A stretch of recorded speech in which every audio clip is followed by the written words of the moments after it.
पवित्र यात्रा। संसार में 4 युगों के 4 धाम, जिसमें से द्वापर युग का धाम श्री द्वारका। आइए भक्तों, फिर पूर्ण भक्ति भाव उत्साह से चले प्रभु के नगरी। द्वारका नगरी के 2 प्रमुख और दिव्य द्वार है, जिसमें से अभी हम प्रवेश करें वो मोक्ष द्वार है, जो दक्षिण में है वो स्वर्ग द्वार है। एक सुझाव देना चाहूंगी अपने अनुभव से कि इस होटल में हमारी तरह आपको असुविधा न हो, इसलिए reviews, photos, pricing, online advance booking करके रखेगा, स्पेशली फेस्टिव सीजन में, ताकि आपकी यात्रा सुगम हो। आइए फिर उनके दर्शन करने चलते हैं, जिनके दर्शन के लिए हम आए हैं। श्री द्वारकाधीश मंदिर चलते हैं। रंग बिरंगे बाजार से, कई सारी गलियों से होते हुए आप डायरेक्ट मंदिर पहुंचेंगे। अंदर कैमरा तो अलाउड नहीं था, इतनी फाइन आर्किटेक्चर, भक्ति भाव माहौल, प्रभु के दर्शन पाएंगे। साथ ही 3-4 और मंदिर है, जैसे अहिल्या माता का, संकट मोचन महाबली हनुमान जी।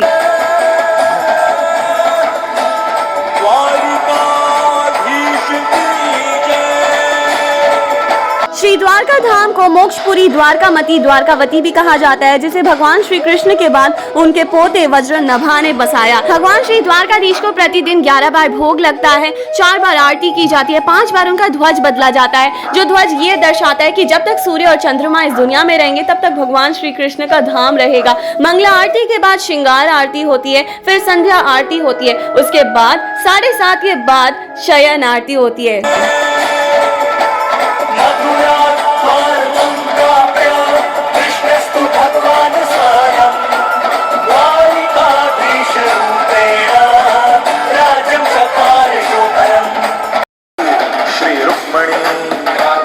द्वारका धाम की यात्रा पूरी तभी मानी जाती है जब श्री द्वारकाधीश के बाद माता रुक्मणी के हम दर्शन कर ले। तो आइए रुक्मणी मंदिर चलते हैं। बहुत ही भव्य, प्यारा, सुंदर मंदिर है, फाइन आर्किटेक्चर है यहाँ भी। अंदर कैमरा तो यहाँ भी अलाउड नहीं था। ये वही स्थान है जहाँ माता रुक्मणी ने तपस्या की थी। क्यों तपस्या की, क्यों श्राप मिला, ये पूरी कहानी आपको यहाँ के पंडित जी सुनाएंगे। मेरा गिलास सूखता है, मुझे पानी पीना है, खूबसूरत खींचा नहीं जाता। भगवान द्वारिका अंदर शूटिंग स्टार्ट ही की थी कि मना कर दिया गया। बहुत ही सुंदर चित्रकला है। पूरे द्वारका में आपको खारा पानी मिलेगा, लेकिन रुक्मणी माता का मंदिर ही एक ऐसा मंदिर है जहाँ से वाटर सप्लाई, आपको मीठा पानी मिलेगा। माता का आशीर्वाद समझकर ये ग्रहण जरूर करिएगा।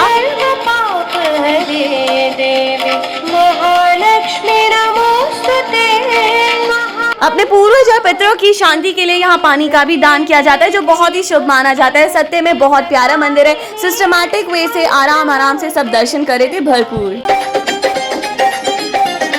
अपने उत्साह को आगे बढ़ाते हुए चलते हैं गोमती घाट के सुदामा सेतु पर। भगवान श्री कृष्ण के प्रिय मित्र सुदामा के नाम पर इस सेतु का नाम रखा गया है।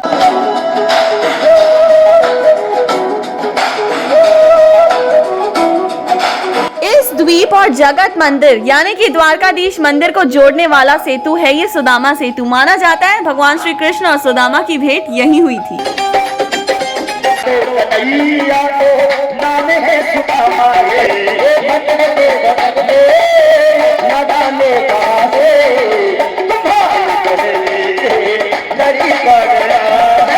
नदी ऋषि वशिष्ठ की पुत्री है, और क्योंकि वो आगे जाके गंगा मैया से मिल जाती है, इसलिए एकादशी पे उनमें स्नान करने से सारे पाप धुल जाते हैं। मजेदार ऊंट की सवारी करते हुए नदी के उस पार आपको पांडवों के मीठे पानी वाला पंचकुई और लक्ष्मी नारायण जी का पौराणिक मंदिर के दर्शन भी होंगे।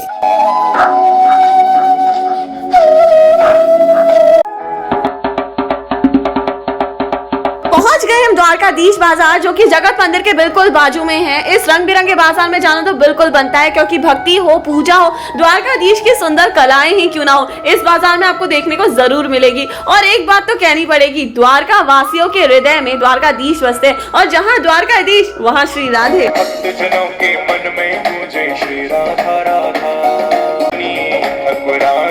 श्री राधिका रानी, वो श्यामा प्यारी, जय राधे राधे। भाई, जब श्री कृष्ण के हृदय में महादेव करते हैं वास, तभी तो ज्योतिर्लिंग है। द्वारका के पास पहुंच चुके हैं हम नागेश्वर ज्योतिर्लिंग। नमो नमो शंकर, भोलेनाथ शंकर,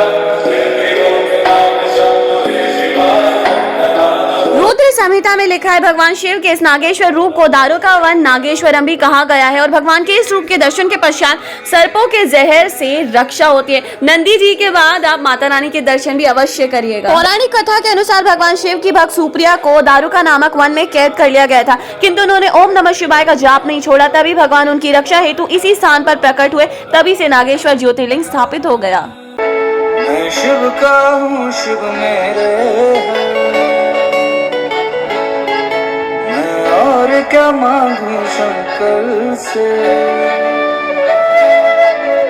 12 ज्योतिर्लिंग में से सबसे पहला ज्योतिर्लिंग है नागेश्वर ज्योतिर्लिंग और सभी ज्योतिर्लिंग में भगवान शिव उस स्थान पर स्वयं प्रकट हुए। प्यारे से दर्शन के पश्चात इस खुले आंगन, ये झील, हनुमान जी और इन सभी के दर्शन भी अवश्य करेगा। द्वापर युग में भगवान श्री कृष्ण ने भी नागेश्वर जी की पूजा बहुत बार की है। सब दिन रात सुनहरे मैं और क्या मांगू शंकर से।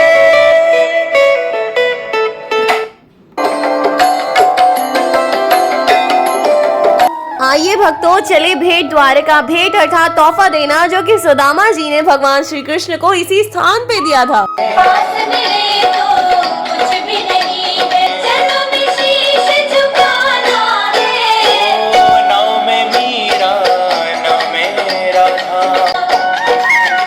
स्कंद पुराण और महाभारत के अनुसार भगवान श्री कृष्ण यानी कि द्वारकाधीश के द्वापर युग में शासन के समय उनका निवास स्थान यही था। यदुवंशियों द्वारका वासियों की तरह हमें भी नाव में तैर के जाना होगा भेंट द्वारका पहुंचने के लिए, और ये नाव में आराम से 150 से 200 लोग बैठ सकते हैं और यहाँ पंछी उठते हैं। आप इनको दाना दीजिए, मजे लीजिए। अपना सफर तय करने से पहले यानी कि टिकट लेने से पहले वहाँ पे आपको बहुत सारे स्वादिष्ट फलाहार मिलेंगे, ठंडी ठंडी लस्सी छाछ मिलेगी, वो पीते जाइएगा और सफर को मीठा तो बनाइएगा। किस प्रकार?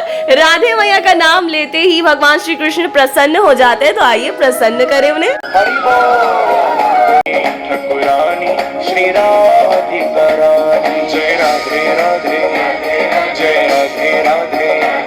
वृषभानु दुलारी भक्तों की प्यारी वो श्यामा प्यारी। ये नाव भी आपको भेंट द्वारका लेके भी जाएगी और वापस भी लाएगी। टेढ़ी मेढ़ी गलियों के बीच में से सुंदर और अट्रैक्टिव बाजार है। वहाँ शॉपिंग के बिना नहीं आना ना, तो अच्छे से कैश रखना, क्योंकि अधिकतर दुकानों पे जीपे नहीं चलता। हनुमान जी का मंदिर और गोल्डन द्वारका टेम्पल जाना बिल्कुल मत भूलना, क्योंकि वहाँ चारों धाम प्रस्तुत किए गए हैं। हर शंभू पहुंच चुके हम सोमनाथ ज्योतिर्लिंग। अगेन इन होटल्स के बारे में भी यही एडवाइस रहेगा कि सिर्फ ये मत देखिए कि टेंपल पास में पड़ रहा है, रिव्यूज वगैरह सब कुछ अच्छे से पढ़िए, एडवांस में ऑनलाइन बुकिंग करिएगा, अदरवाइज हमारी तरह आपको भी स्टे से सेटिस्फैक्शन नहीं मिलेगा।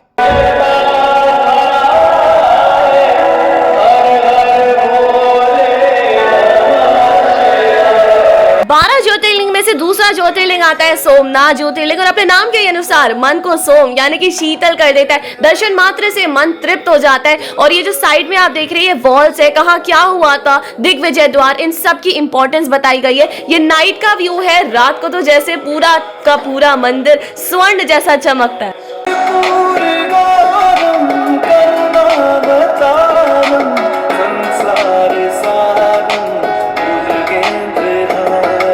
प्रजापति दक्ष ने चंद्रमा को धीरे धीरे ढलने का श्राप दे दिया था, तब उन्होंने इसी स्थान पर भगवान शिव की तपस्या की। तब भगवान शिव सोमेश्वर के रूप में यहाँ प्रकट हुए। यहाँ की महाआरती हो, भगवान के दर्शन हो, या फिर नाइट का लेजर एंड म्यूजिक शो देखे बिना मत जाना। ज्योतिर्लिंग के चारों ओर जो आंगन है इतना प्यारा, इतनी शांति मिलेगी, मखमल जैसी घास है, सच्ची में आप देखते ही रह जाएंगे और चाहेंगे नहीं कि आप अपनी नजर भी हटाए, क्योंकि इसकी खासियत, इसकी ब्यूटी, द्वार, इनके आर्किटेक्चर है ही ऐसे।